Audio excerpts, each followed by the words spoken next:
അത്രയും സൂക്ഷ്മത ഉണ്ടാവണം. പലിശയായിട്ട് ഒരു ബന്ധം നമുക്ക് ഉണ്ടാവരുത്.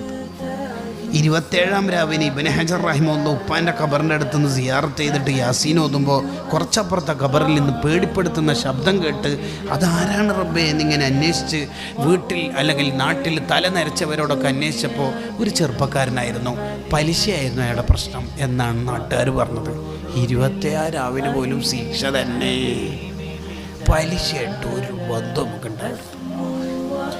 പലിശ പല മോഡലിലും പല രൂപത്തിലും നടന്നുകൊണ്ടിരിക്കുന്ന കാല. ജ്വല്ലറിയിലും ഫർണിച്ചർ ഷോപ്പുകളിലും പല ഓഫറുകൾ തന്ന് ഇങ്ങനെ പണമെടുത്താൽ, ഇങ്ങനെ ക്യാഷ് അടച്ചാൽ, അങ്ങനെ ചെയ്താൽ, ഇത്ര അടച്ചാൽ, ഇതിൻ്റെ മസലകൾ മുഴുവനും ഒരു സാമ്പത്തിക ഇടപാട് നടത്തുമ്പോൾ ഫിഖ്ഹ് അറിയുന്ന ആലിമീങ്ങളോട് ചോദിച്ചിട്ടല്ലാതെ നമ്മൾ കൈകാര്യം ചെയ്യരുത്.